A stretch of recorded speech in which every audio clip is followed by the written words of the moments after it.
Sa punta. Ano yan? Ulam, sinigang. Sarap nung ano, ang palaya. Kaya nga, no? Ayun ko lang na ano yan ah. Pwede pala siyang i-ano. Salad? Oo. Ano? Number 1 yan sa mga Ilocano. Ganyan nga ito. Salad. Salad yun. Pwede nga lang ibabaw yan sa kanin eh. Diba? Oo. Uy, mineral ko na. Agoy.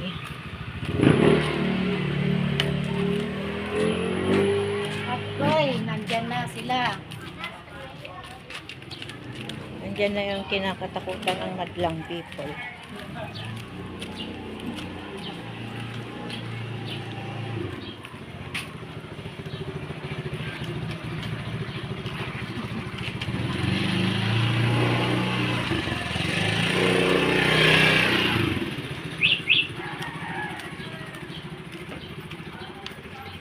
Ang ganda ng bagong bilya. Oh, may maganyan ako dati. May ganyan ako dati. Di ba umalis na kami doon? Pinutol nila tayo. Bagong bilya. Alam mo gagawin, nakuha ko yung sa ano, kay Nanay Lita. Yan. Oo. Yung sa isa. Minsan nasa harapan pa dati. Oo. Meron yun dati Kinuha na ko. butang ko. Tapos, hindi naman siya namulaklak. Ay, nakita ko siya namulaklak. Bonsai, parang bonsai siya. Tapos, nakatagalan, namatay. Nabuhay yung sa akin. Gusto ko siya mamulaklak, bonsai. Nung hinahayaan ko lang siya ng lumago. Yung pa Lumaki siya. Oo, lumaki. Dapat kasi pag bonsai, kinakat mo talaga siya. Every tutubo yung malagong ano, Oo, kakat sabi mo ko, siya. Ay, maganda ito, mamulaklak. Hinahayaan ko. Lumago siya. Umalis na kami doon. Pinutol yung ano. Ang ganda pala ng view pag binibidyoan mo lang siya. Oo.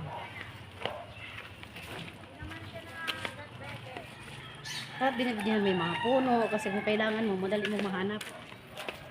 Yung, ano yung mga puno ng langka, puno ng atis, puno ng iba. Yan, saging. Ano. Bakit? Pero gusto mo mga ano, kailangan mo. Sabi niya, ay, saan tayo makahingi ng ganito? Pag ako taga nagkakape, bumabula yung laway ko. Acid yun. Ganun ba yun? Over acid ko na. Gusto ko pa naman ano, kumain ng paksiw ng bilis. Okay lang yun, bakit? Wala namang problema sa ano na. Mas ano daw yung sa uric eh. Uric ang kalaban. Okay, dan.